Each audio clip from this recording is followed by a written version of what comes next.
failure before you can diagnose it. Yeah, sometimes, that thing about, let it break before, bring it back when it breaks. Well, right. That does come in handy, that's for sure. Well, I'll tell you what, we're going to take a break here on Motormouth Radio. We're going to play a little bit of a graphic representation of what I got yesterday. And we'll be back in a few minutes and take your calls at 516-572-7440, 90.3 WHPC.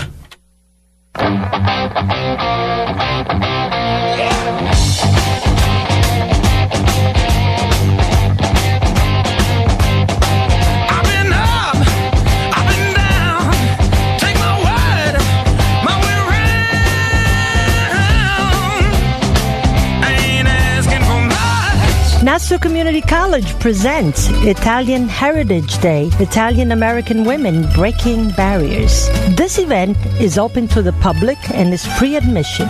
Monday, October 22nd at 9 a.m., rooms CCB 252-253. For more information, contact Dr. Salvatore Lagumina at 516-572-7422. Coffee and live refreshments will be served. A message from the voice of Nassau Community College, 90.3 WHPC. Coming up at 12 o'clock today, Sunday, Motormouth Radio. Ray Guarino, Joe D, talking about cars. And like I said, you don't have to know anything about cars to enjoy the show. People watch cooking shows, don't know how to cook. People watch those home repair shows, they don't know how to fix anything. So Motormouth Radio is the same thing. Think about it that way.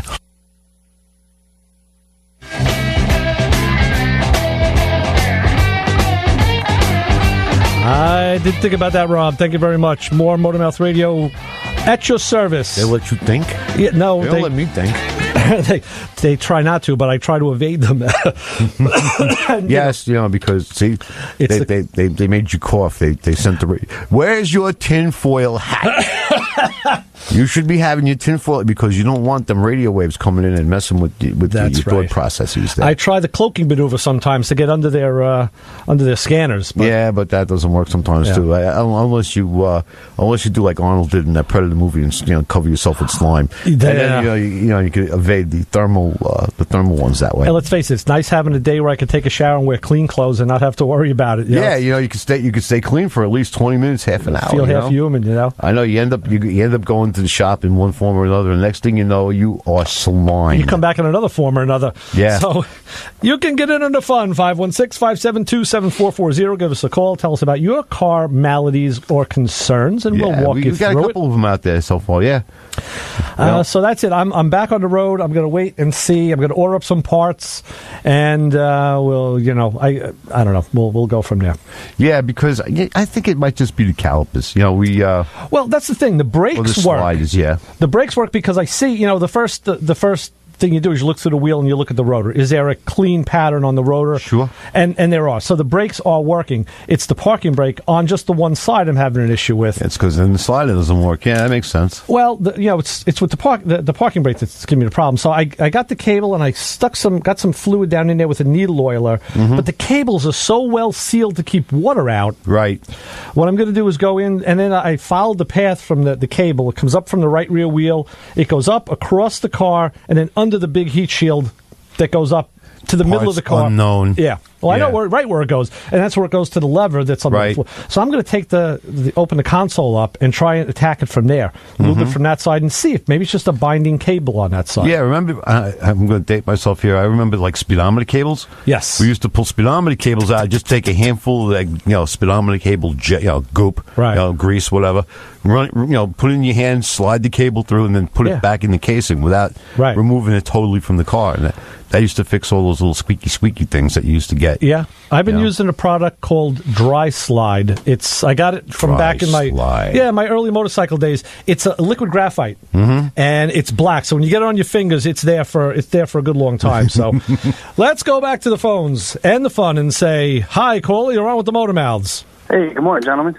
Hey, Christian, what's happening? Hey, not much.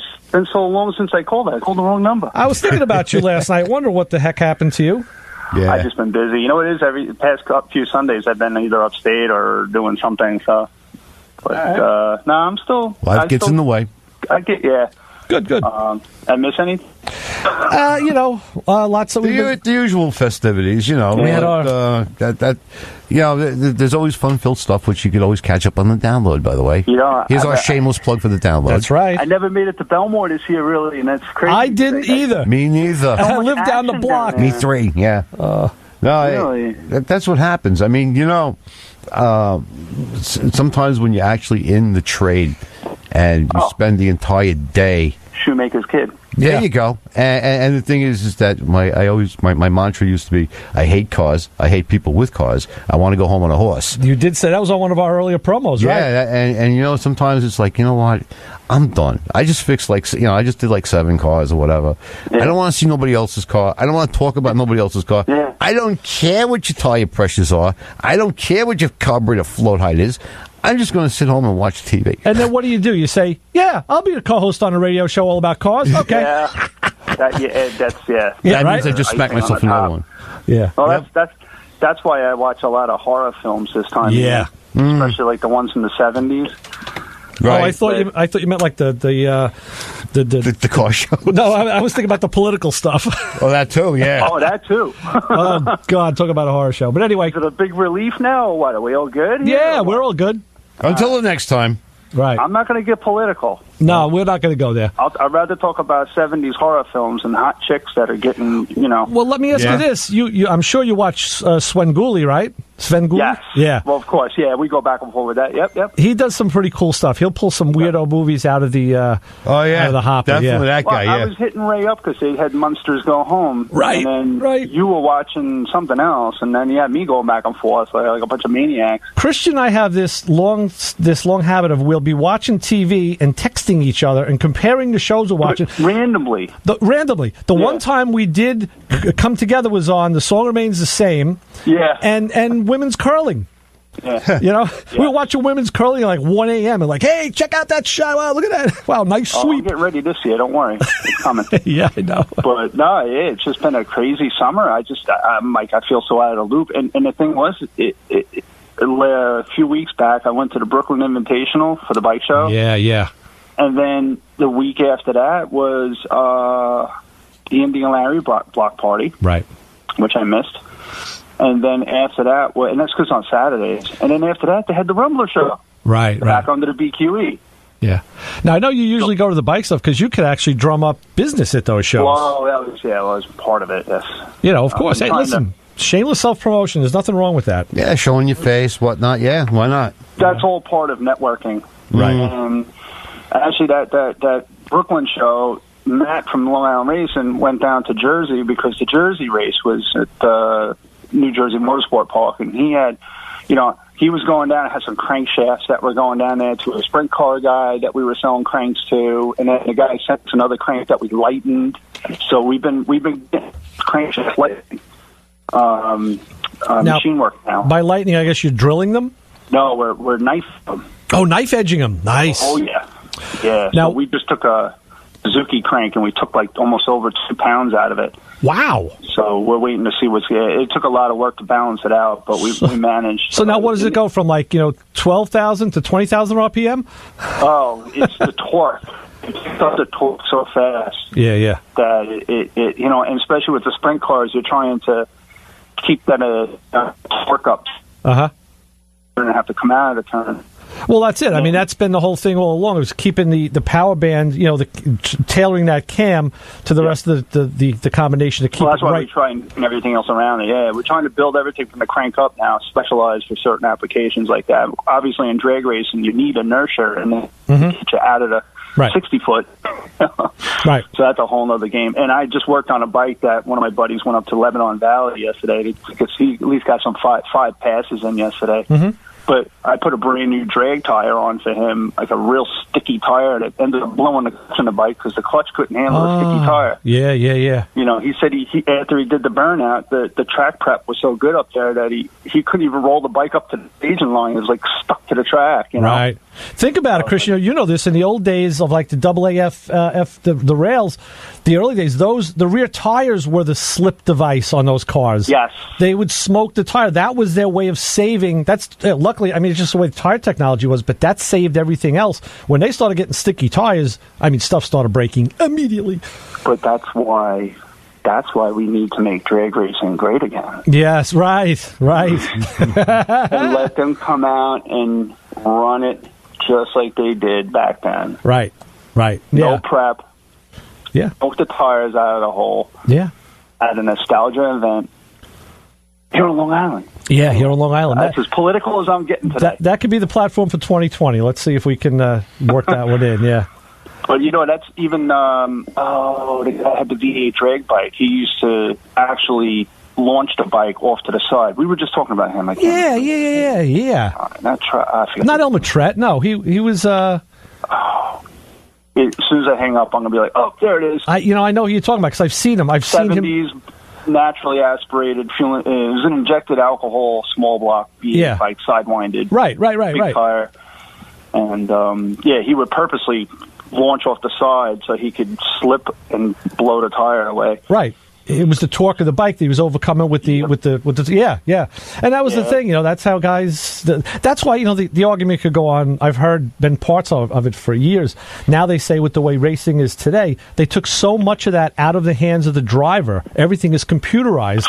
Formula One. Literally, they just go in and, steer, push a button, and they're done. And Formula One is like, I don't even watch it anymore because of that reason. Right. You want to see a guy. There's a video I got off of Ascot USA that actually put a post up on Instagram, and it was a video. It was a guy. It was actually looked like he was in a midget. It was an open wheel car, big steering wheel. So I'm thinking it was I forget what size. It was a midget. It was like a V8 midget, and he was doing Pikes Peak. Oh. Okay. And it was, you want to talk about steering wheel work. Let me tell you something. That guy was driving that car, and it was all his input and feedback that he was getting and the input he was putting in trying to wheel that car up Pikes Peak. One of my favorites, watch some old YouTube videos of guys in the old front engine drags with that little butterfly wheel. You see them working that thing, sometimes 90 degrees at a time. It's all over the place. Yeah. And a lot of people, it's a good movie, the David Cronenberg film, Fast Company. Oh, yes. Yeah, I just watched that about 2 weeks ago. Did you? Yes, I did. I have a copy of it. Okay, let's talk about this film real quick. All right. Here's some history. David Cronenberg. Did you notice when they were doing the in-car camera, they had that little analog time-lapse up on there in the corner? Yes. All right. Do you know that was real footage? Oh, yeah, I know. And a lot of people wouldn't realize with this film that the budget for that film is they're at the max, so they did everything, but they filmed a lot of those passes at 5 o'clock in the morning. Yeah, you can see that it was dewy. Like even at the end when they were pulling into the track, and his girlfriend comes in with the brand new Z, the Camaro, and you can see it looks like it's 5 in the morning. The sun is just coming up. It's dewy. It's like you don't get to the track that early. That's a great movie. It is. The quadruplane blower. And the Black Max, the Black Max guys, I recommend it. I think I bought the director's cut copy of it because it was, I wanted to see the backstory, and it's kind of hokey. It's like the end with a plane crash. The guy that's announcing at the Big Sky Raceway, right? Real announcer. It's just that movie is really raw. And if you're a drag racing fan, it's definitely worth it. I tell you what, on Motormouth Radio on the blog page, there is a list of our favorite car movies, and that one is on there. Good, because I made sure it made it because I said that definitely it's not a street car movie, but it is it's one of the good racing. No, that's a great flick. Even just the footage alone, just the fact that they got that in-car stuff, which some of it's really real, right? And it's the vibrate. I mean, it's. I guess that 16 millimeter footage that they took in car. Yeah. This is no GoPro, okay? This is no green screen here. This is the real deal. Yeah. So I recommend that's cool. It. And I've been on an October Film Fest myself, so I've been on Instagram posting a horror movie every night that I've been watching, and it's been all 70s horror. Where do we find you on Instagram? It's Christian_LI Racing. Good. We'll have to hook up with you because we'll do that. Okay. Yeah, I just changed it from Mock Modified. Now it's just Got it. LI Racing. It's very simple. Long Island Racing. Excellent. Got it. All right. Trying to keep it real. So. Yes, sir. But, all right, Christian, was great. Great. Oh, and I think the reason why I called is you were talking about scanners. Believe it or not, I got to get my truck inspected. And what do you think happened? The light came on. Of course. Oh! All right. So, I pulled out maybe an old 442. Small evap leak. Yeah, so I went right to the gas cap, and sure enough, I see some cracks on the gasket.